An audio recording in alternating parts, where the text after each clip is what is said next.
Hello, everyone. Welcome back. Thanks for coming. There's some new faces. There's some new panelists that you guys are going to meet tonight from the Type 8 is what we're going to talk about tonight. So I'm excited to introduce you to those folks in just a little bit. And there's still a few people that are going to be coming, so they'll just kind of trickle in and we'll get started. So I just want to take a moment and get started by just getting grounded and just being present. We're all coming from a million different places, a million different things, busy weeks, busy lives. So I just want to invite you to just take a moment. And if you're comfortable, you can close your eyes and just take a breath.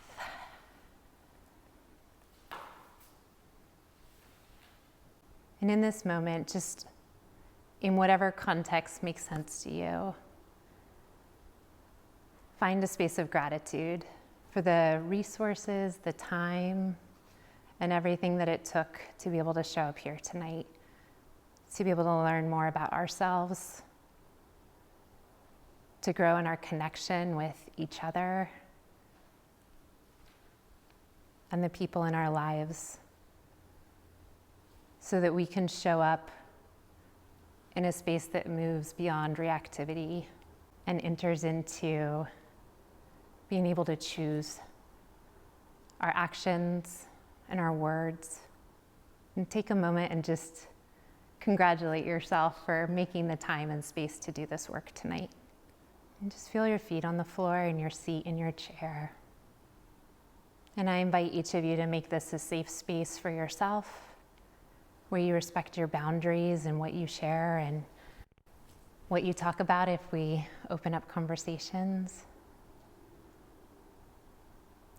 And a space where we really honor and respect and appreciate what is shared by others. That people are willing to offer pieces of themselves so that we can learn and grow from them in their experiences in life. May we meet ourselves and each other with great compassion. Take one more good breath and just fill yourself up. And then when you're ready, you can open your eyes.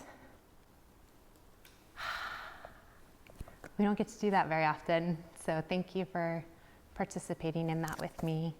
Most of you know my name's Jeannie Armbruster, and I am a local Enneagram coach and teacher.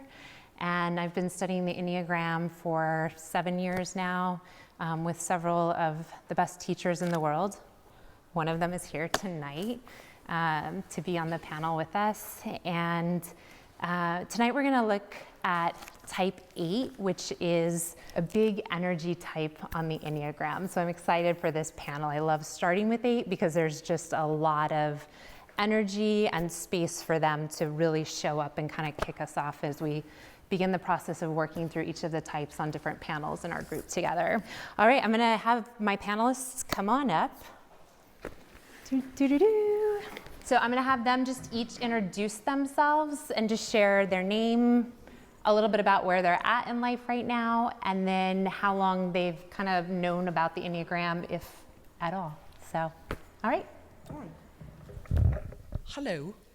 So I'm Sandra. Where am I in life? That's a very good question. I'm between midlife crisis, figuring out, do I want to keep doing corporate or do I want to just do something different? So I don't know, weird place in life, I think. Since when do I know the Enneagram? Well, I first heard about it when I was 21, I think. Someone gave me a book because I reminded them of a number in the Enneagram. And then I put that aside, and then I think, when did we start? 2018? Probably, yeah, that 17. sounds about right. Yeah, so that's when I actually got back to, thanks to Jeannie, again, learning more about my number, me. And I've been trying to be more aware ever since. Thanks. So I'm Katie, learned from Jeannie as well, probably around the exact same time. We're friends, we're neighbors, so it's kind of one of those things. I think mainly because I would go through breakups and I'd go over to Jeannie going, help me understand this. And it kind of like was born out of what she started to go through and or what she was, developing in her new path of a career, and I was probably her prototype for what to avoid. So where do I stand? I turned 50 this year, and so I'm like trying to figure out, like, probably not quite a midlife crisis, but something very similar. Like, what do I want to do? Where do I want to go? And also, do I have to work anymore? And if not, what do I do? So it's kind of where I am. Hello, my name's Eric. I guess, is that too loud? Oh, sorry. I thought it was a hand gesture. Where am I in my life? I guess I'm in a good place.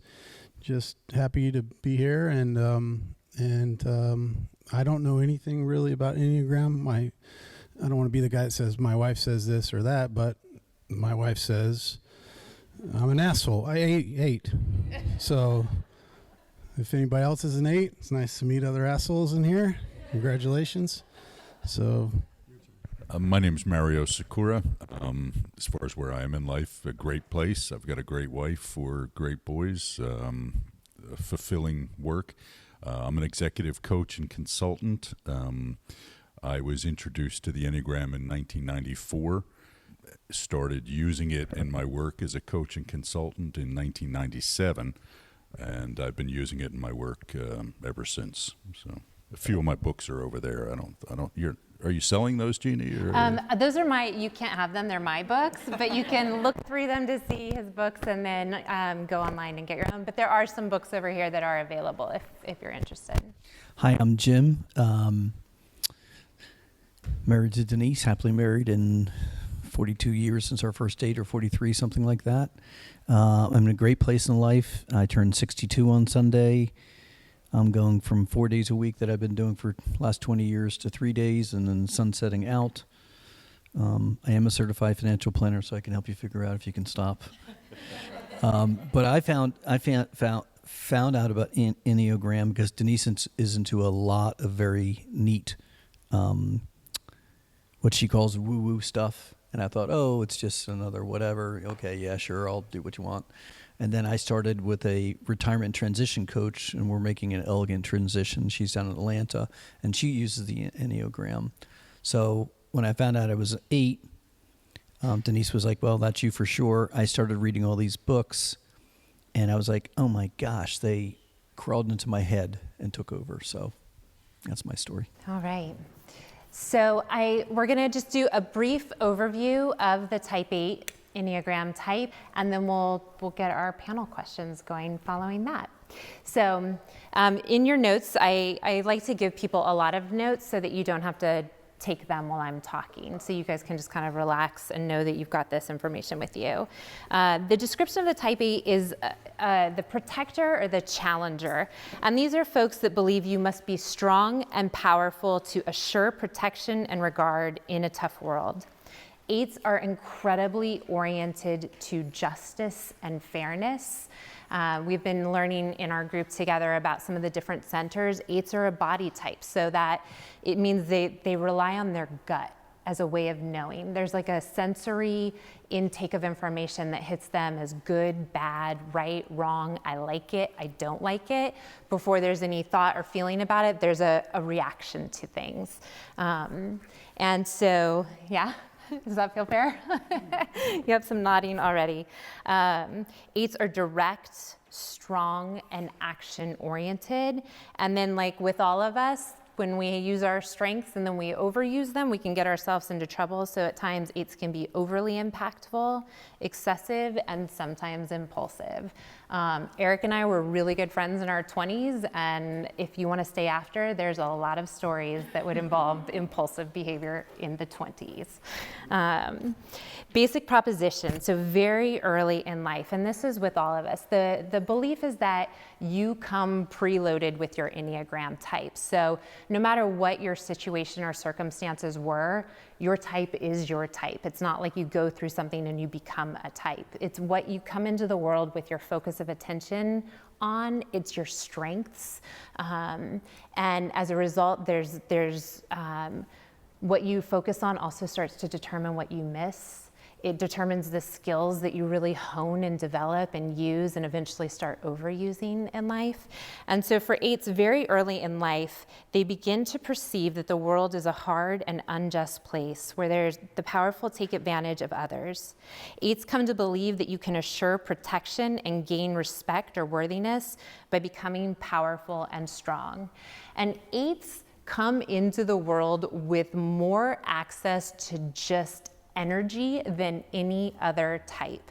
If you ever meet a mother of an 8, they will say like, oh my goodness, everyone else's kids, you could say, just sit here and do this, and they would do it. But the 8 kids have like this sense of like wanting to take on every challenge. So when you say you can't climb on the kitchen counter, they're like, oh, I hear a challenge. I'm gonna go ahead and climb on that kitchen counter and just see if I can do that. 8s are always wanting to kind of push and test and see how far they can go. And so they become powerful and strong and can impose their own personal truth and hide vulnerability. At the same time, 8s develop this big, lustful energy. There's an Enneagram teacher, Jessica Dibbs, that talks about it's like all of the energy that went into the creation of the universe lives inside the body of the 8. So they're just sitting on energy that feels like it needs to be expressed throughout their day. Their attention naturally goes to injustices and to what needs control and assertiveness. 8s will often say, I don't need to be in control, but if a situation is out of control, you better believe I'm going to step in and get control and order back into its place. They're just naturally gifted at that. The inner critic of the 8 jumps up to say you are good or okay if you are powerful and in control.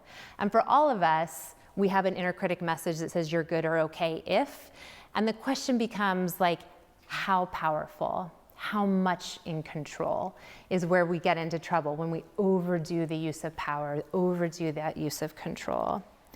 The defense mechanism for type 8 is denial, and 8s use denial to push vulnerability and limitations out of their view. I heard an 8 talk about when she was really young, her mom left her and her brother in a car without the parking brake on, and the car started to roll. And this little girl got out of the car and thought, I'm just gonna hold the car, I'm gonna push the car. There's that sense of, I am as big as the universe and I can do whatever I need to do to take care of things and to be in control. So the ultimate fear for 8s is vulnerability and being powerless. To compensate, 8s control by taking charge, becoming forceful, direct, and impactful, and that can lead to being confrontational, but 8s don't mind conflict the way a lot of us think like, ooh, I want to avoid conflict. For 8s, it's an expression of energy, and often 8s will say, I love a good, juicy conversation where we're going back and forth, whereas other types might be thinking like, whoa, whoa, whoa, please don't be so angry, and the 8's like, I'm just expressing energy. 8s have talked about like a really good, intense tangle with someone feels like intimacy. And it's that idea of you can stand up to me, you can handle me, you didn't back down. Because in the world, it feels like everyone kind of backs down to all of this powerful ability that the 8 has. So they can say that a good fight feels like intimacy.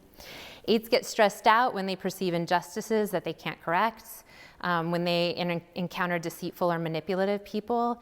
8s by nature are truth tellers, and so they want you to also tell them the truth. They don't want you to sugarcoat it. They don't want you to make it all shined up before it. They just want to know what the truth is so that they can handle it as it comes in.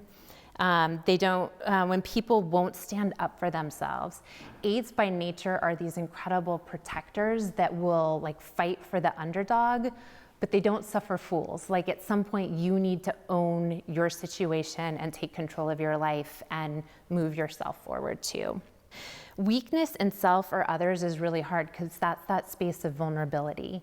And so 8s struggle to want to even see it. I had a woman talk about, she's a stepmother, and she said, I struggle so bad when my stepchildren get hurt. And she said part of it is that denial piece where I have no memory of me being in pain or being hurt because I've denied all of that piece of me. So it's really hard to come up with empathy in the moment for them. And I'm always just like, come on, get up, you can do this, and wanting to push and get you to move through those things rather than staying in a space of feeling weakness. Inaction is incredibly difficult for eights when they encounter people that aren't able just to get something done. And then attempts to control you. Eights do not do that with easily, having someone try to control you. Yep. Communication style, and I really invite you guys to pay attention as we do this panel. I had a friend that I could not help him figure out his Enneagram type to save my life. And then I watched a panel on a particular type and I was like, oh, that's him. And it's watch mannerisms, watch like volume, how you hold your body, the way you talk, what you talk about. There's a flavor to types and the way they show up in the world. And so I encourage you just to kind of pay attention to that. Eights are direct, authoritative, energetic, firm, oriented towards truth and justice. And at times others can perceive all of that as being confrontational or intimidating. Most eights, when I do typing interviews, one of my questions is, have you ever gotten feedback that you're intimidating? And every eight I've ever interviewed is like, yep, that has been a part of my feedback in life. And at times they can be perceived as controlling, and at times they are controlling.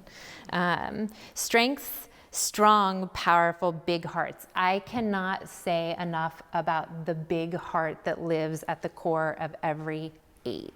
Eights have these huge hearts for that are actually very sensitive and loving towards other people. They are the first people that are going to rescue dogs. Both of these ladies here rescue dogs that nobody else will take. And it's that beautiful heart of like loving the underdog and wanting justice, and everybody should have a chance in life.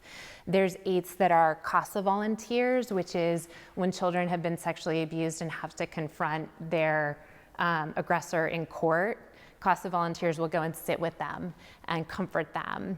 There's biker groups that will also like let kids know that you're safe. And this is the heart of the eight. Like, we are here, we will protect you. You know, you're not in this alone. So that's when I get teary, like my favorite attributes of type eights. They're exciting and intense. As a 7, I'm drawn to 8s because there's all kinds of crazy, juicy energy and opportunities to get into trouble when you hang out with an 8 too much. And they can be outrageous, determined, intense, persistent, protective, oriented towards what's just. They're friendly, truth tellers, they're fair, they're clean in the sense of they say what they mean. You always know where you stand with an 8. There is no question. Does she like me or does she not like me? You know, if it's an 8, you know this about them. And they're really straightforward. And difficulties is that denial piece again. Denial of their own fear and weakness and vulnerability can result in harm and damage to self and others. Control and domination can result in counterattack, loss, defeat. 8s want to impact their environment without being impacted by it. So there's that idea of like pushing into the world and making things happen, but I don't want to be affected by you in certain cases. Others can feel driven or pushed away from 8s by the excessive control and just the general excess, and can resent the 8's confrontations, intimidations, and intrusiveness. So that's a little bit of an overview of type 8. How's that landing, guys? Yeah, some nods. All right. This is as quiet as it'll get. 8s can be quiet in the beginning, but then, you know, they're in the room.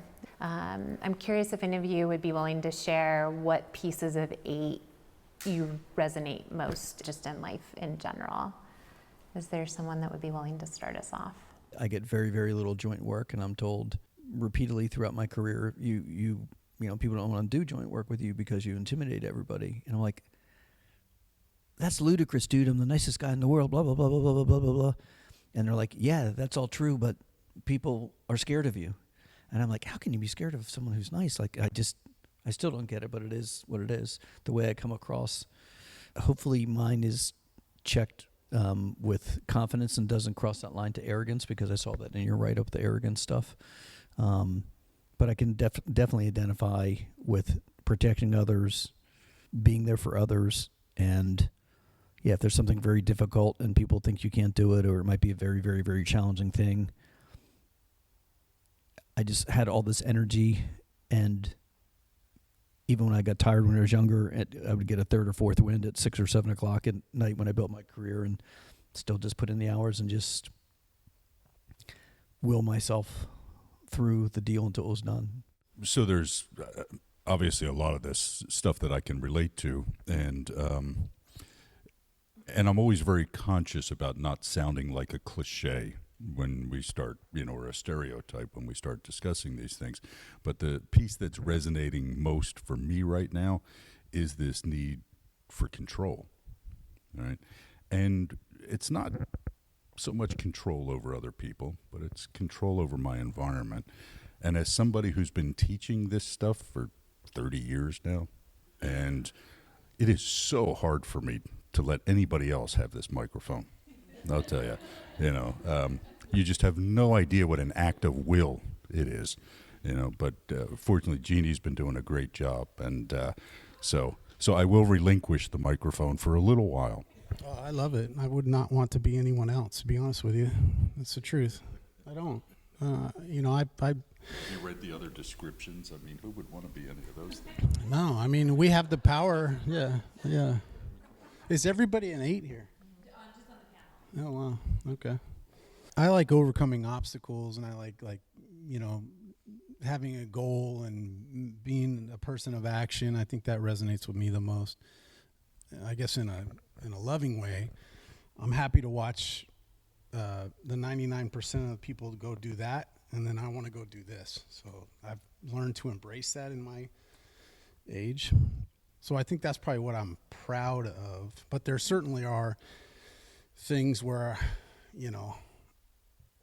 recently I was on a sales meeting, and I just lambasted the group of people just for not, basically disagreeing, even though I know I'm still right, but we certainly didn't close the sale. But I was just super irritated, and so I always say, I don't know what you all say as an 8 or whatever, but just being a determined person is a blessing and a curse at the same time. And I think, it's the greatest country in the world. We get the opportunity to do whatever in the world we want to do, and I'm going to do it. So that's my plan.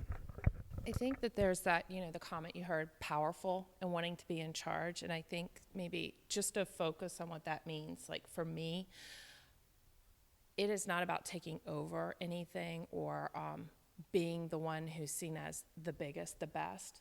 When I walk in a room, I subconsciously can put people into what they are and where they are in that room. And it's not to determine because I want to be the boss, has nothing to do with that. It is all about finding out who is going to be a problem, who is not going to take charge, and how quickly am I going to have to put you in line, meaning literally in line, so that we get through that door and get out the project on the other side.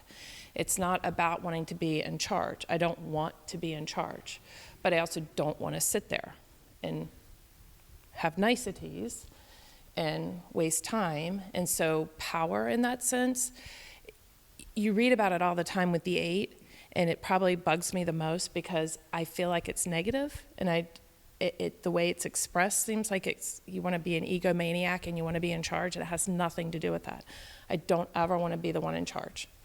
It's just, I also don't want to sit there and spin. I don't know if that's the best way. I also know that in doing that, I could get to the end of the project or whatever I'm working on, and I'm sitting there like Rocky at the top of the stairs, and I turn around and there are dead bodies behind me. Like you can roll over people if you're not really careful. So I've had to really take time to stop, pause, listen, and make room for those conversations and figure out how to get where I need to go, or how the project needs to happen, or how you do it as a team and you show up for 15 on the start, you end with 15 in a line on the project, and it's exhausting. It's exhausting to me. Can you talk a little bit about your earliest memories of kind of like needing to take control and The earliest memory I have is, I don't know if we have them up here. I'm from the South, so you may not have like a Western Sizzler. My aunt and uncle took us there, and there were all of us, and I think you paid 99 cents for your salad bar. And I looked at the receipt, and I was not a good student at all. I struggled with math, so this was a victory for me. I caught that they overcharged us for a salad, 99 cents, and my uncle was like, go to the counter and tell them. I just marched my little 7-year-old self up there, and I'm like, you overcharged us. And it felt like, I was like, yes, yes. It probably would have been years before anyone figured out I could do math, but different story. But yeah, and then, I finally found like, someone at work had a notepad, and it had Rainbow Bright. I don't know if anyone remembers what Rainbow Bright, and she's sitting there in the bottom like, yeah, and the top says, punch today in the face. And I'm like, that's it. That's my motto, like punch today in the face, right? So when you feel it, I don't know how to explain it, but I react straight from here, and I just go. And I spend most of my time circling and spinning when I'm trying to second guess myself, or when somebody from another type is like, well, have you thought of this? Or you're not, like, I spend more time getting anxiety and upset when I'm trying to have to look at what I'm going through, and it's not coming from here, and what am I missing, and then feeling like I'm less because I can't identify with it. I don't know, it's weird. Yeah, well, there's so many things that I can relate to, right? But I was smiling to myself when during the one interview, I think you mentioned it too, that like as an 8, you feel like nothing can harm you, right? And so a situation came to my mind. My mom and I went to New York, and we were driving out of a garage, and someone walked past my car, and I think like scratched it, right? And so I hopped out of that car. It was a guy, like with an aggression he did not expect, right? So I can pull this aggression out, and I meet you with a level of aggression that you would not see coming. And I threatened that guy that if he ever touches my car again, I'm gonna punch him in the face, I'm gonna break his nose, and I'm gonna, beat him up like he's never been beaten up before. So, and I literally said that to him, right? And the guy, he just didn't see that coming, right? And my mom was like, oh, my God, right? But that's like, I did not think, I was like, oh yeah, I'm gonna fuck you up, right? So, right, and so, and not like for a second did I think, ooh, something could happen to me. Like that thought has there's no room in my mind for this thought. I'm gonna fuck you up. That's what and that's how I hopped out of that car with an energy. So I was just laughing. And that's usually, I still have this kind of, well, I'm just gonna like mess you up if I have to, right? So I have to remind myself that, I'm not like bulletproof. I can get harmed, but I totally, that's something, Yeah. So that's what I very much relate to. What was the other thing? Oh, injustice, right? So there was a situation at work where my organization, we got a new CEO, and like me, he's not from this country, so he's not a native speaker, right? And he had a session, like open door, people could ask questions.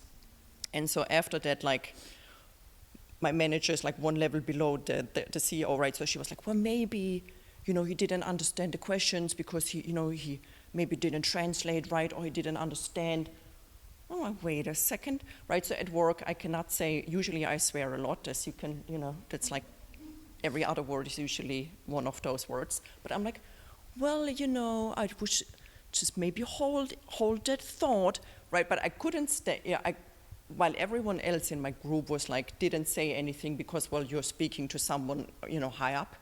I could just not let that like statement sit there, that maybe because he doesn't understand the language, he doesn't understand the question. Right, so for me, that's like, it doesn't matter then who speaks something that I think is not right, or where there's injustice, I do speak up, and I do not care what this means for me. I feel like I need to make sure that this injustice is taken care of. So that's something that really, like, those things stood out to me. Yeah.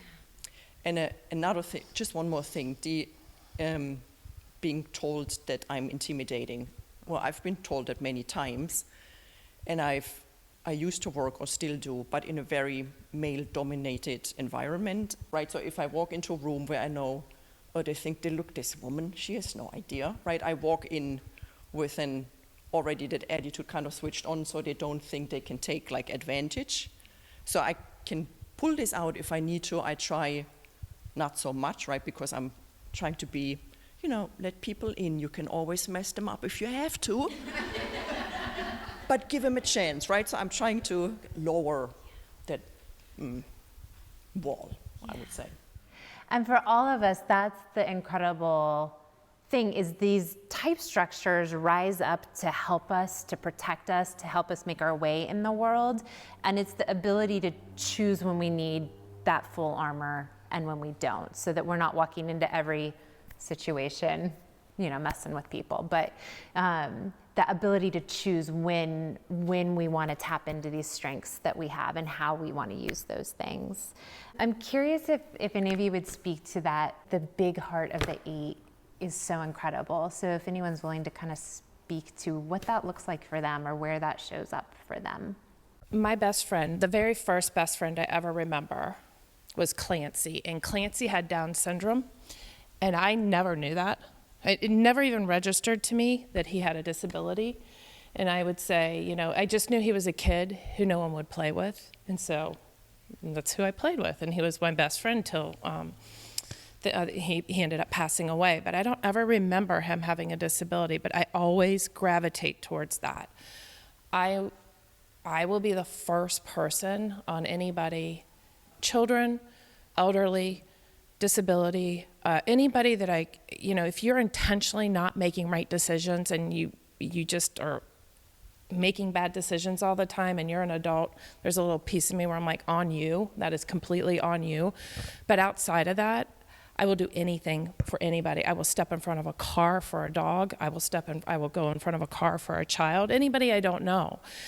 It's just, it's really hard to sit there and not be activated by that for me. At the same time, if you're intentional, if you're complaining like, oh, I'm at work and I'm never getting the promotions, but they're not doing the job, I'm like, totally on you. You're inconsequential to me. Like, I can't deal with that. It's the lack of action that I can't deal with. But it's when people can't advocate for themselves, I feel really strongly that I have to step in. And at work, it's been hard and I used this actually yesterday. I was just at a big sales meeting and we had this huge show and everyone had to break down your booths afterward. And there was all these people in my company in this one area. And half the team walked away and didn't break down their booths. So it left it for the women in the communication team to have to do that. And I work in an area where there's all these chemicals and equipment and nothing they should have to be touching. And I went up to them and I said, I know you can self-advocate, but if you need me to do this for you, let me know. Because I don't want to step in front of them while they're doing it. But at the same time, I'm seething inside that my peers have left this for other people to do. And it just, their answer was, well, this happens all the time and it's not right. And my first thought is, and what I said is, and that is not right. That's how the heart shows for me. I was raised in a family that if we were going to church and my dad saw an elderly couple changing a tire, we would stop and the boys would hop out and change a tire with my dad. And then, of course, they tried to give you a soda pop or a quarter. We're like, no, whatever. I've just always liked helping people, and I was picked on and bullied as a little kid for buck teeth and a speech impediment, the two of which don't go too well together. And I realized if you're nice to people, then when you get bullied, other people will come to your defense. So I like to help people, and that's just I live for that. I mentor a lot of people that I don't charge. I just mentor all the time. I just had 2 people on Saturday that I mentored, and in my company, that's the culture. The older people are going to mentor the younger people if they're working and doing the deal. The other part about the that I read in one of the books was, some people might think it's moderation or going overboard. Going overboard for me is just getting started. Like whether it be fitness or my career or collecting weird German scooters and trying to have more than anybody else in the country. It's just, and it's called a lust in the thing, and it's not a sexual lust. It's just I want. Next goal, next objective. But when it comes to the physical aspects of that, when you still think you're 62 and you're trying to keep up with the 32-year-old CrossFit, that is very, very dangerous and terrible. And I'm just coming to deal with that now in the last 4 or 5 years. Mario, I'm wondering if you could teach for a minute on just that the passion of the 8 is that big lusty energy and what that is and what it looks like. So each of the Enneagram types is associated with one of the 7 deadly sins. Okay, and they had to add 2 sins because there were only 7, but there were 9 types. And so the vice associated with point 8 is lust. And it's not just sexual, right? There's this thing I want, right? It's I need that, and that's all I can think about until I have it. Whether it's the scooter, whether it's whatever it is. One author did an analysis of the Odyssey and Odysseus's travels and how all the trials he faced related to different Enneagram types. And the 8 was the Cyclops, right, with the one eye. Okay, and so it was this is the only thing I can see. So the lust is just this need for possession, completion, satisfaction in some way, right? I saw a challenge and I achieved it, right? And don't bother me with anything else until I accomplish that. The heart thing, I want to follow up. I'm sorry, I forget your name. Jim, yeah. So 8s can seem contradictory to people, right? One moment you scare me, and the next moment you surprise me with your kindness, your gentleness, etc. And for an 8, when you're part of my circle, you're part of my tribe, I am responsible for you, right? Anybody within my sphere, I'm responsible for. So I don't let people in easily, right? Because you got to earn your space. And a couple of folks have mentioned, you got to carry your weight, right? Or at least do your best, okay? If you can't carry it, I'll help you. But if you whine about it, right? If you're indecisive, if you're, not trying, then that's when we get irritated, right? Because now you're increasing my load. Because I can't let you just sit there, right? I can't let this thing go unresolved. Right? So there is this huge gentleness, right? There's this willingness to sacrifice, to take care of people, to help people, right? As long as you're making a good faith effort to hold up your end. That's the important thing to know about 8s, right? If you're saying, nah, I can't do this, or I don't want to do this, well, then you're on your own. I'd like to talk a little bit about that denial of limitations. And for all of us in our type structure, there's part of that defense mechanism that's so good and helpful for us in making our way in the world. And then at some point that limitation, the denial of the limitations, can also be a problem. Eric, are you open to kind of sharing some of your story right now? Yeah, you're allowed. I'll just let you kind of share what's going on in your life right now. Yeah, so unfortunately, I have stage 4 brain cancer. And I have 3 kids and a wife and business. So that is for shit. But But it's actually been a really good thing, separate from thinking about all the shit that you would think about with little babies and all that. It's been a good opportunity to really evaluate what I want my life to look like, and make changes and be as intentional as I can with the folks in my circle. And I run a small business, and it was just feeling out of control, which is funny you say control, but at our peak we had, I think, 70 or so employees, and it just became a cluster in doing a bunch of human resources type of things, and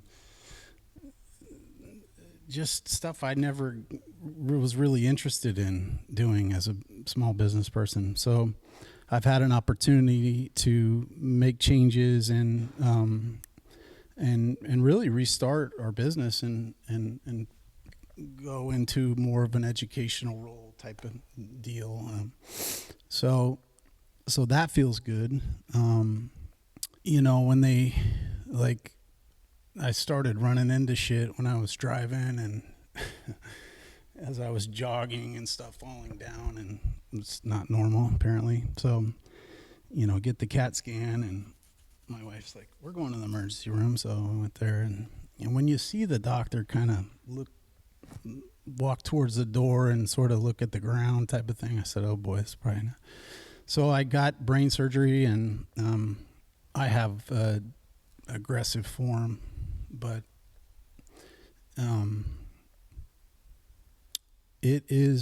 I've looked at it as a challenge. I think people just give up and they just say, and then they die, and I'm not going to do that. So I've become a big runner, and I don't know if anybody's familiar with 75 Hard. It's a program that crazy people do. So I did that once. And then I was out running one day after my surgery, and about 3 days before I started chemo and radiation, I said, fuck it, I'm going to do 75 Hard again, which was ill-advised by the physicians. And I said, well, I have a legacy to leave. I need my kids to see.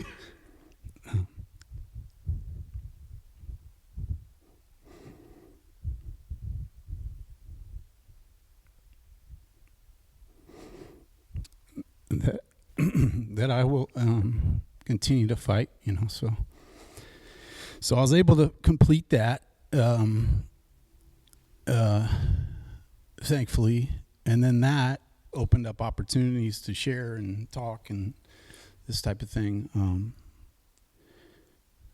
So I'm thankful that I have an opportunity to look at life in a new way, and I got distracted for a long time. But here's the bad part about it all. When you get a diagnosis like this, we're all gonna die, unfortunately. So I don't want to waste 1 second doing things that don't benefit my kids, my wife, my employees, my, close friends and family. So I have that opportunity. And so I think being an 8, it just made sense to overcome every preconceived notion of what I could do when they would tell me, well, you're going to be, once your surgery's over, you're going to be in here for 3 weeks. I said, no, that's not a real thing. And you can't do this, whatever. And then, it's progressed. But I get a chance. Now my sole focus is, and my wife and kids will, I think of the financials, of course, but they're going to be just fine. But I get an opportunity. I work with a lot of people that have been with me for a long time, and I'm trying to bring them up to these new opportunities for them. So, I don't know. I'm just rambling now at this point, but cheers. So just that incredible, protection. I'm gonna cry. Don't do that. Okay.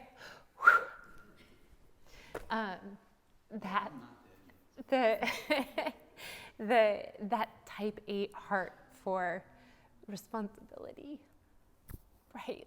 So many people would just turn so inward, and it's just beautiful and a gift. And it's true of all of the 8s in my life. The way that they extend their protection and they use their strength and their just bravery and their boldness, and they extend that to the people in their lives. Katie and Sandra live on either side of my house, And I'm never afraid to leave my children home alone because it's like the Mr. T, like I pity the fool that would mess with my kids if I made a phone call to either of them. Like it's such a tremendous gift. So, yeah. Can I say one more thing? Of course. So I think, like you talked about, like to me, the biggest disappointment for me would be to just do what you said, just go and just, what a waste.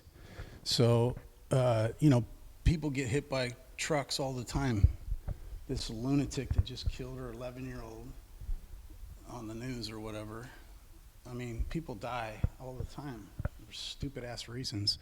So I get a chance to live. And so I'm just incredibly thankful that it's not Trish and it's not my kids. Like, how fucking much worse would it be if it was any one of them? So I'm actually thankful, believe it or not, I'm thankful. And it gave me a new opportunity to have a new relationship with God. And I, the other day, just finally said, God, thank you for the cancer,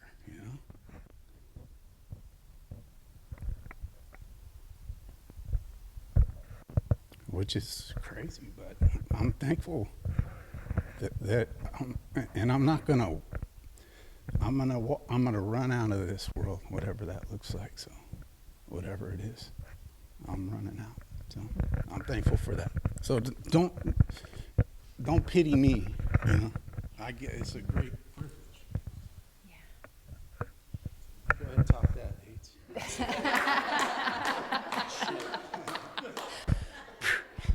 You need the sticker. Punch today in the face.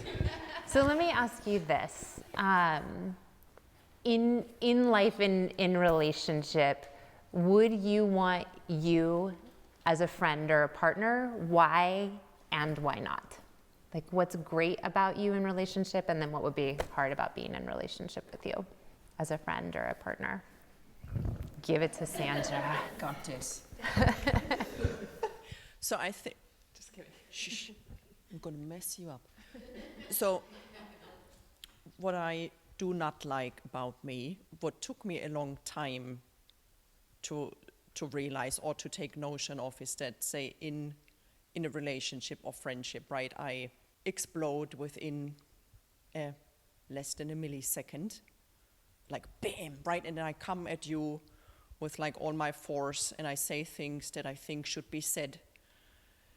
And at the end of this, then I'm like, oh, okay, now let's go have a drink, right? And I don't realize that I just ran over you like a tank, like there's nothing left of you, right? You're like flat on the ground. I just, knocked you over and took everything out of you. So still to this day, I have to like remind myself, oh, Sandra, maybe take it down 10 notches. Do not say everything you think that needs to be said, because maybe it doesn't need to be. And give that person a chance to actually still be alive after you're done, right? And maybe understand that now that person does not want to go have a drink with you because actually they just hate you for the next few weeks because of what you said, right? So, and that's something that I think is very difficult. It takes a long time to really let you in, but once you're in, right? But then if there's something that to me feels like betrayal, right? A big thing for 8, betrayal. I'm like, ooh, all right then, I should withdraw a little bit. And I may not let you know, right? I'm just gonna withdraw, right? And there may be a point where, depending on what happened, you are out and there's no way back. There's like no way coming back to that circle, right? So, and that may just happen within like boom, right? Depending on what the trigger is, it may take longer, or it's like boom, but then once it's over, it's over.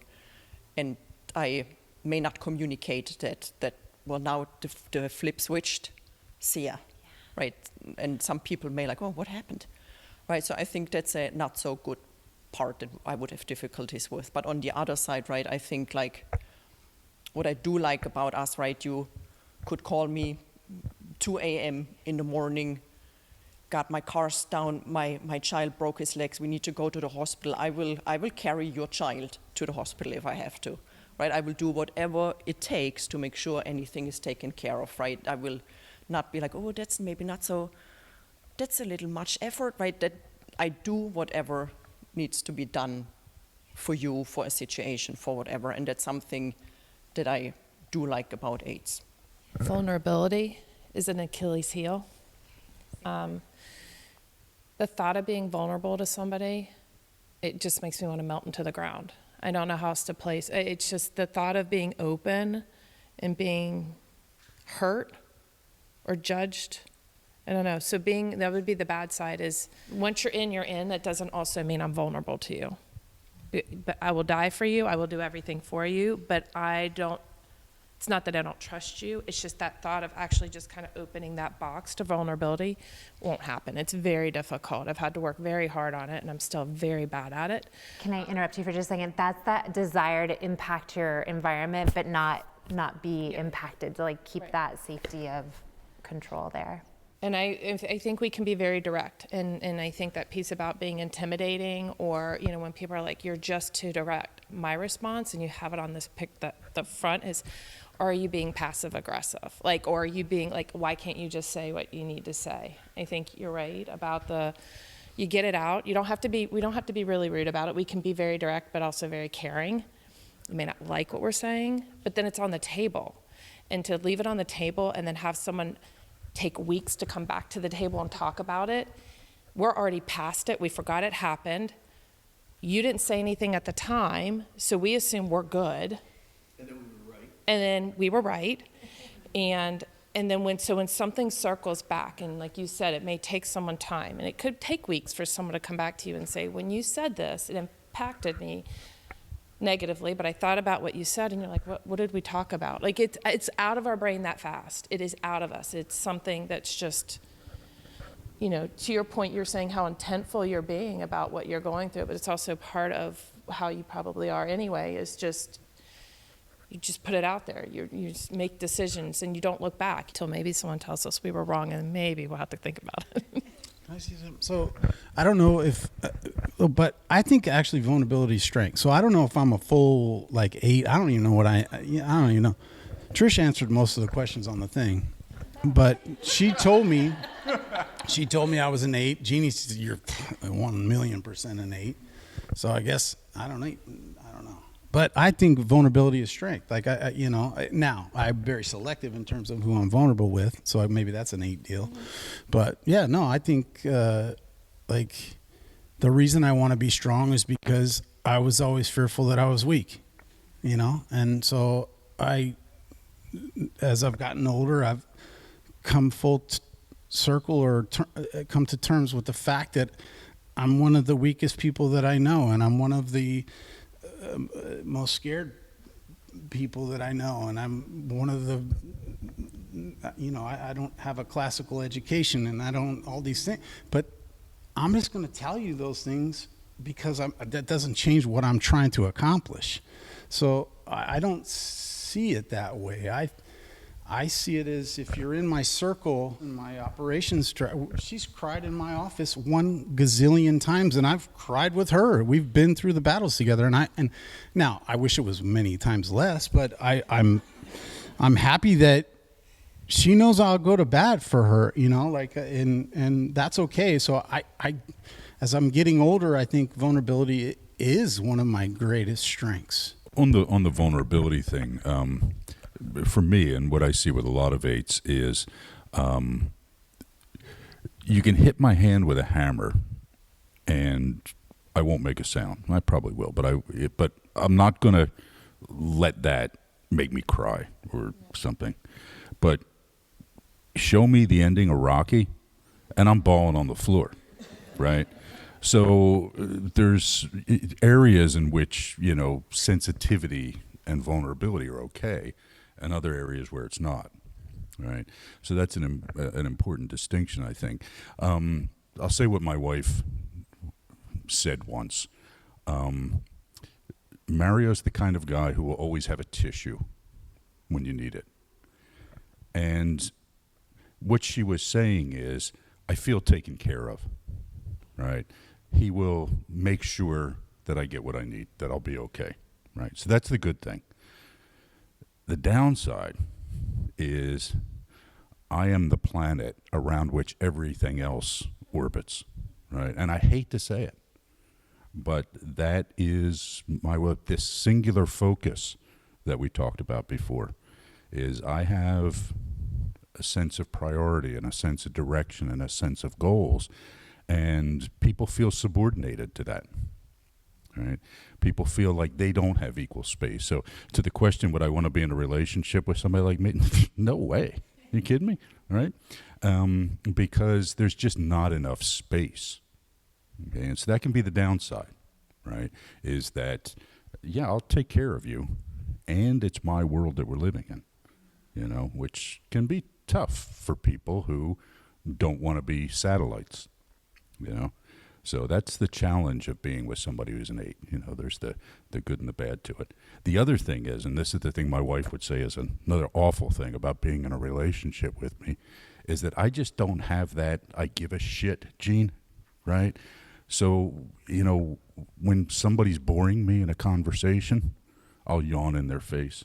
I'll walk away, right? I'll fall asleep, right? I have fallen asleep in other people's houses when people are telling boring stories because I just don't care. And my wife just, who does this, right? Who is like this? And I said, the guy you married, so. I don't get the vulnerability piece. I'm willing to share and be open. I know some people are private and some people are open. I'm a very open person, but I don't get that we don't want to be vulnerable.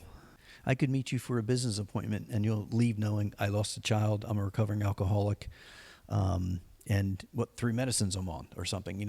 I'm just very open. So I think when you're open with people, you're authentic and people like and trust you. I'll put my teaching hat on for a moment if I could here. So in most of the Enneagram literature, it's our personality is described as some reaction to a deficiency or a fear. My view is that we are wired toward something. And when we are not achieving that thing, we start to get frustrated. Okay?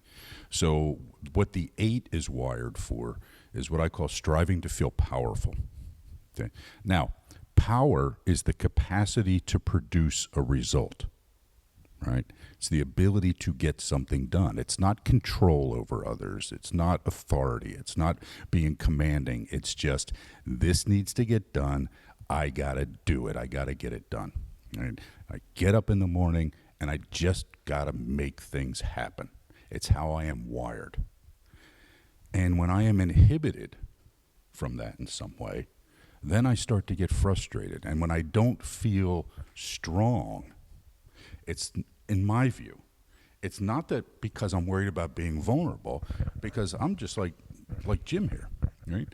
I don't care what you know about me, because like I said, I don't give a shit, right? So you want me to tell you about my alcoholic father or, other sad stories?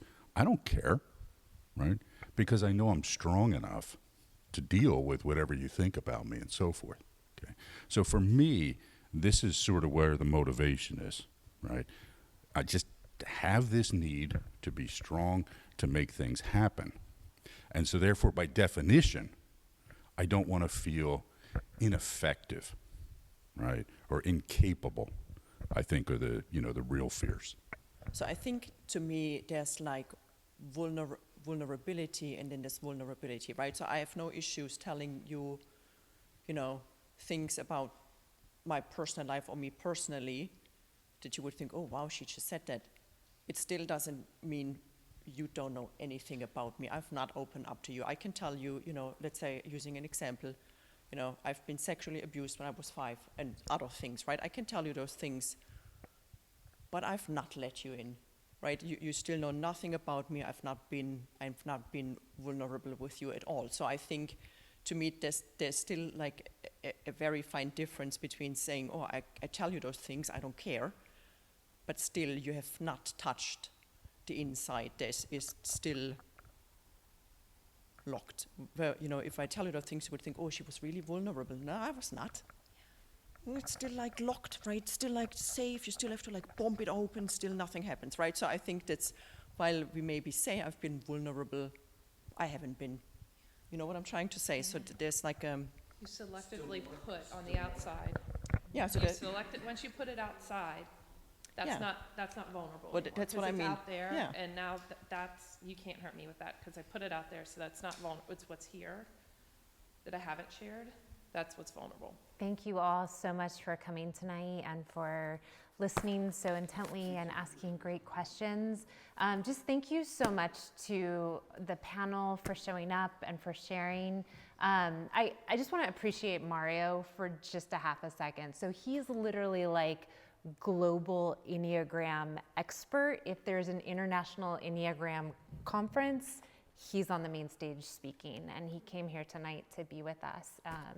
And that's that big heart of the 8. His generosity towards me as his student has, like, I don't get it. Like, what, you'll just call me and you'll talk me through my first big job? Wait, what? How, you're just, so thank you, Mario, for all that you offer to your students.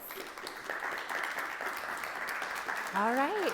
Thank you guys, and we'll be here again next month on the 3rd Wednesday, and we'll do a panel of 9s next month, the Peacemakers. So, all right, thanks guys.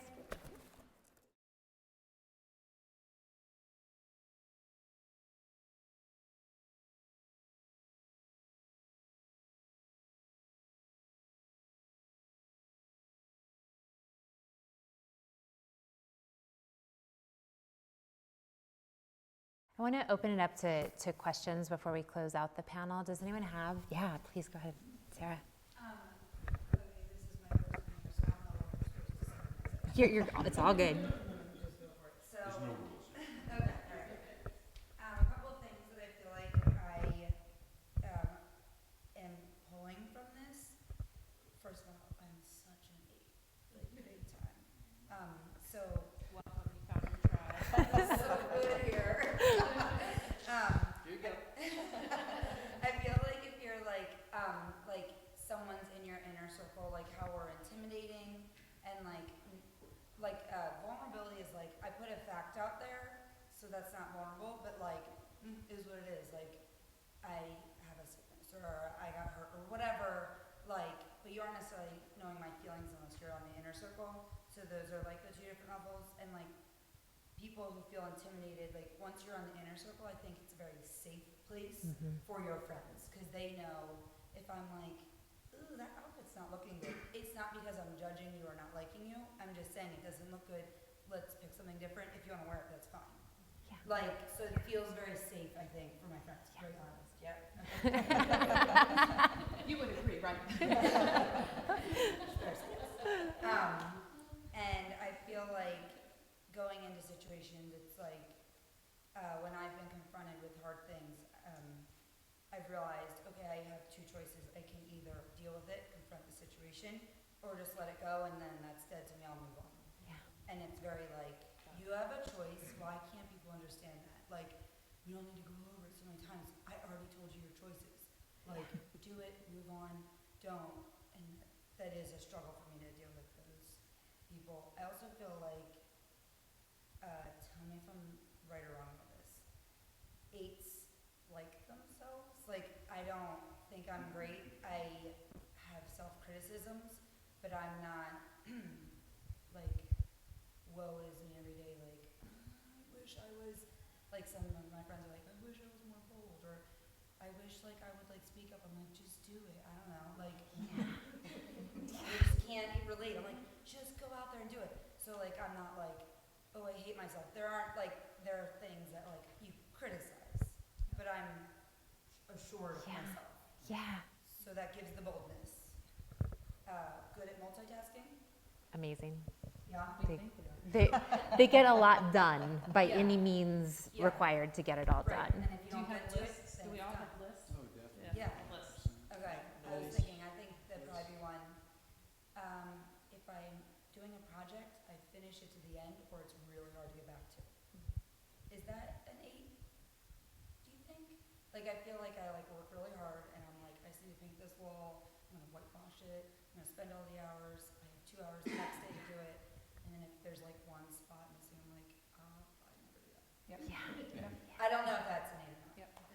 And this is a dumb one, but like in cheerleading, I like being in the back spot because I can control the group, but no one's seeing me. And that's what like, or like if we go out to dinner, I'm like, everyone's like, where are we sitting? Sarah, tell us where to sit. I'm like, I don't need to do that, but sit here. Like, this would be the best case scenario. Do it if you want, but like, it would probably be the best. But it's fine if we don't. So it was like fun kind of hearing. It's just interesting, like to hear that there's more like me. I actually like this thing. Yeah. But it is just so interesting hearing how like it like runs true and like, Yeah. you know, and also how like some people have like more reactionary and then like, which is like a piece of it, Mhm. and then other people with more vulnerability in a different way, but it's all part of the same thing. Yeah. So it's, It gets down to the core motivations, and to Mario's point, like this should never become like a cartoon character of a human. yeah. There's so many reasons, and we'll continue to explore those as we grow as a group, as to why the types show up in different ways. But it's those core motivations that are underneath the surface that always will ring true for the type, or most always will ring true for the type. Is there ever procrastination? Do you guys see when you decide, do you work well under pressure if you procrastinate, or you just always get things done when you need to? I will procrastinate like anybody else does. I don't know if this is something for eights or not, but Denise comes home, it's 3:00 on a Saturday, and I'll have already done a whole bunch of projects and worked out. And she's like, what happened with this and that? I said, well, I also thought I'd be able to do kettlebells and take the dog for a walk and shoot archery and help the neighbor, but none of those things got done, but I'm ready for dinner. So I think I can do 12 times what I can do on a Saturday, even if I was 28 again. And geez, I couldn't get all of them done. How could that be? I'm enormously productive, but I do what I want to do. And if what I want to do is just sit here and be left alone, then that's what I'm going to do. And so if you want me to do something and I don't feel like doing it, I will procrastinate, right? But if it's something that I want to do, don't get in my way, right? So that's how it works. Yeah, I definitely have a need to be productive all the time, which is, again, blessing and a curse. So I learned to kind of live with that. So I try to get things done quickly, immediately, so that I can be at peace. So that's why it's super important. I don't know how everybody is here, but physical activity and working out every day and sweating every day is vital for eights, in my opinion. Like if you're not doing that, you're probably trying to punch people in the face, because it's for years I didn't, and then it's been a great addition. So being productive I would rather be productive almost than anything, which seems weird, but I just have that need. I'll have friends, like, we'll come on a Saturday if someone stayed over after, having dinner or whatnot, come, they stay over, and my one girlfriend's like, yes, we're having a lazy day. I'm like, no, we're not. It's on my list to go through all my DVR, and, and it may look lazy to someone else, but in my mind, I'm actually doing something, like, on that list, and it's weird. Yeah, it's weird how it works out. So I have a term that I use all the time. When you were saying when your friends are like, oh, they're wishy-washy, I coin people like enough times. So I'm like, now you're an asshole. You've asked, and you don't listen. So stop asking me. You're an asshole. And so, and I love that. I want to get that on a T-shirt. Like, don't be an asshole today.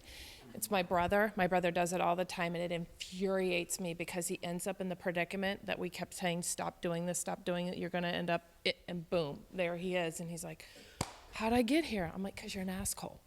And it's just what it is. So in the remaining, oh yeah, please, Kelly. Living in a culture that seems set up to accept and sometimes reward male aids, how have you experienced that as a female aid? And like, what's the struggle of it, and what's the really great part of being a female aid in this world? I don't see that as an 8. I don't. Well, it depends. Let's put it this way, right? When I was younger, or I just started work, they were like, oh, do this communication presentation class, whatever. It was me and all guys. I'm like, all right, whatever. So then we had those exercises we had to do, right? And then, role play type stuff. And so I approached the situation how I usually do, right? I'm not just out there. And the feedback then was from the trainer, but there was a very aggressive way of putting things, like, and then the people switched, right? The two guys were doing the same thing, and the guy said the exact same thing, the exact way I said it. So I'm like, no, wait a second. I said, right, that man just said the exact same thing, the exact same way, not any nicer, not anything. So I said, why did you point it out that I came across as aggressive when he just did the exact same thing? So I said, well, obviously, because he's a guy and you expect that sort of attitude, right? So I think that's from women, and also I think if you work in a male-dominated environment like little less now, but like I do, they are surprised, right, when as a woman you speak up or you take up the space, right? Or, I had a woman join the group, right, and she was trying to make a point, and the guys were all like laughing. I'm like, I'm like, what the fuck, right? Like, she has an opinion, shut up and listen, right? And so it's like I think, so I personally do not kind of feel like I'm at a disadvantage, because I just, like you said, right, to me, I don't really notice or think, ooh, I gotta make sure I speak up. I just do it, right? But the feedback that I've been given, like in this communications training, where I'm like, why were you so aggressive when they didn't say it to men? That's when I'm like, oh, okay. That's when you realize you're measured by a different standard, right? Or if you are in a group of guys and a woman comes in that maybe that's not an 8, and she lets herself being shut up by the male energy, right? That's when you realize, oh, it's not so normal, or there is a difference, right? So that's when I think I kind of notice it more, or that's when I notice it when usually I don't, because to me there's no difference. Yeah, that's what I was saying, like I don't notice it because I don't allow it. Yeah. But you see it with other people. You see it all the time. And then I think we just call it out. Sometimes we call it out for the other women in the group, and that's not always great because they're not ready to handle what comes after that. Like I said, that like punch today in the face, like, here we go. And you turn around and the women are like, And I'm like, yes, let's do this. And so I also think things are changing. You work for a company that's also very traditional, very like one of the bigger, older powerhouse kind of companies that have very hierarchical like levels and expectations.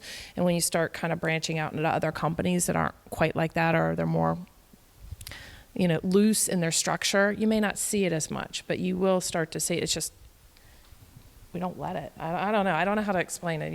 It's part of that fighting for the underdog. You also see you're the underdog in that room. Actually, I'd love to ask if anyone would like to share, just from your personality type, for those of you that know your types, how do you exert control within your type? Because we're all doing it, we just have very different ways that we're trying to be in control of ourselves and our environments. Would anyone like to share? I was in the military, and the military is one majority men, and they do have hierarchies. And I was just always the one that's like, no, we're not doing that. Oh, run, no, I'm gonna walk right now because I don't like how you just told me to run. So I'm coming to you, but I'm gonna patiently walk at this point because you could have respected me a little better. So I definitely think I'm more similar to the 8 side of the one.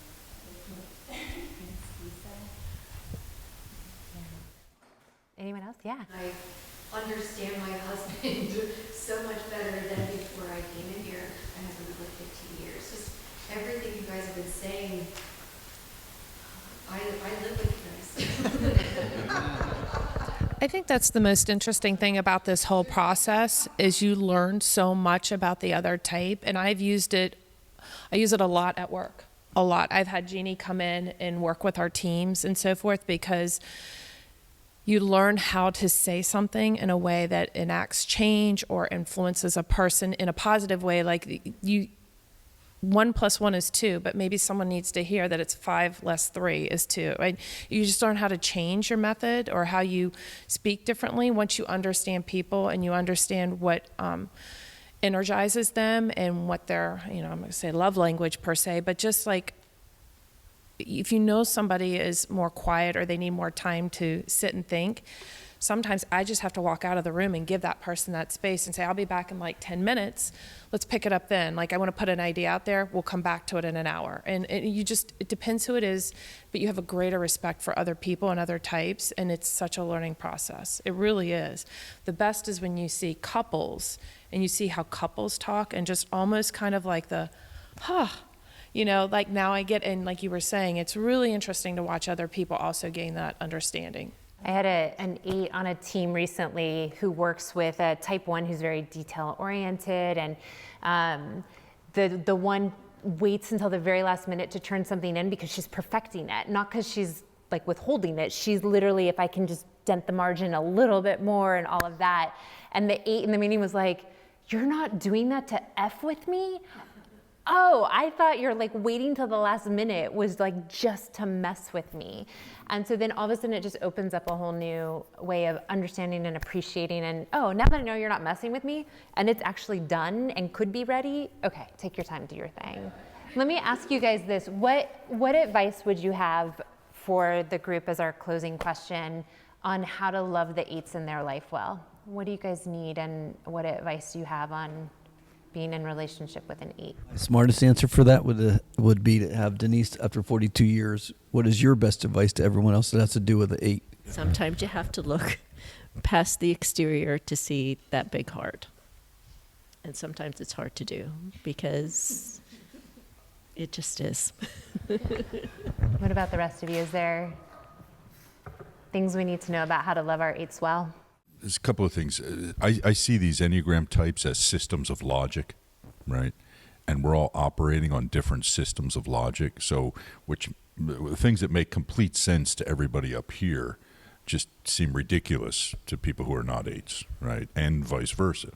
Okay, so when we understand that somebody's just using a different system of logic to things, it becomes easier to step back.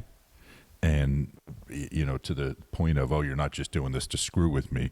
These things aren't personal, right? It's just different ways of thinking about things. The best advice I always have for living with an 8, dealing with an 8, are to stand up for yourselves, right? And it's not easy to do.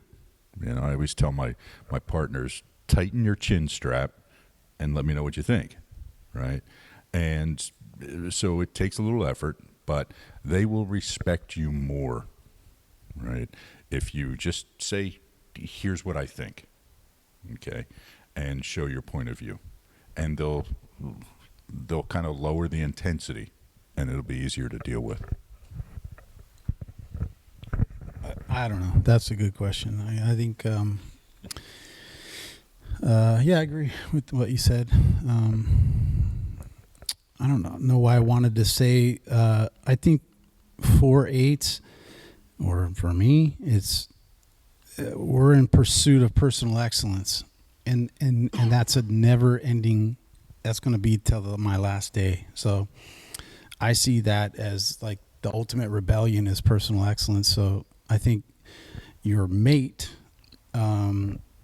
reestablishing that we're on the same team is very, very important.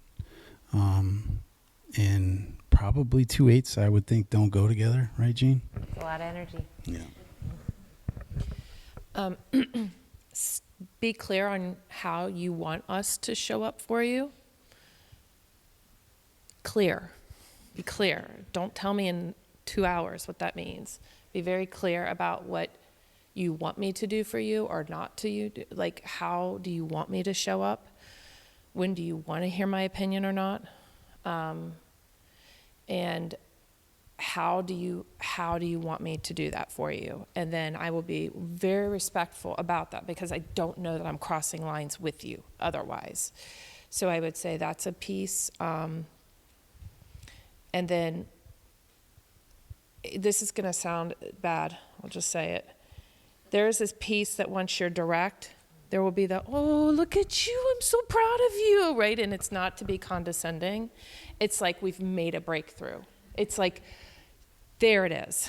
That's it right there. So you will probably, if someone reacts to you that way, they really are not trying to be rude. I promise you, if they're an 8, they're not. They're just like, yes. And then as hard as it is for you to think of being an 8, that's how exhausting it would be for us to not be an 8. So when we're pulling back the reins, understand when we go to bed at night, it's exhausting if we couldn't let it out. That energy piece, you know, it's true. It's a tornado. It's not tiny tornadoes. It's a tornado. And so it's exhausting for us. So space, a little space at the end of the day is important for us. Don't try to have a really heavy conversation at 10 o'clock at night. I am watching my Housewives of New Jersey. I'm screaming at the TV, and I don't want to talk, right? It's just give space. But I think it's being very clear. I'm going to tell you that. And then when you walk into that space where I just said don't, it's not going to be pretty. So, and I know what people will say, you need to learn to adapt. I've adapted all day. I've told you the 5 minutes of time that I need to myself. And here you are, ready to talk about buying a house or need $100,000 to go invest in some crazy dream. Don't do that then. Don't do that. When is a good time? In the morning when I'm making my list, get on the list. Get on the list. Get on the list. I actually did that for somebody at work. There's this woman I'm sitting next to, and she's very timid and quiet, and she's got this whole list. And there was one line on her yellow piece of paper that didn't have anything written on it. And I wrote, throw a party for Katie in pencil. And I waited to see how long. And she retired a couple months, like 2 months ago. And she goes, I just want you to know I went back and looked at my list. I saw your party. I'm so sorry. Like, you know, so I would say get on the list. Everybody's going to have different times. It's just knowing them. One other thing I think I'll speak for myself is be brief. Like if it's 4 words versus 400, I'm good with the 4. Just like be brief, be brilliant, and be gone. Like that. Otherwise, I'm leaving. No flowery. No flowery. That's Yeah. it. That's it. I looked right now. Is he bored? He's done. Thank you. Sandra, any thoughts from you as our closing thoughts? So I think the biggest thing for me personally is, so since it takes a long time to get into my circle and for me to actually trust you and open up to you, you know, be open about things that you don't like or how I hurt you or, you know, whatever's going on. Just tell me so I can adjust and make changes if I need to. Do not let me believe everything is all right and I'm like, ooh, everything's all good. I'm still trusting you with all my heart. And next thing you know, I take a step and boom, I crash through the ice because you pull it away from underneath me because you held on to it for so long and I had no idea, right? So be open. I'd rather have you tell me you suck, right? I want to leave you in 5 minutes if this not going to change. Oh, all right, I'm going to change it, right? But don't make me think stuff is okay. And then when I'm not expecting it and I'm still trusting you with all my heart, then you come with the list of things that I did wrong. Mm-hmm. And that's like, you just crush me at that moment because I thought I could trust you. You were in my circle. I thought you and I have an understanding. And then I realized, oh, we never did.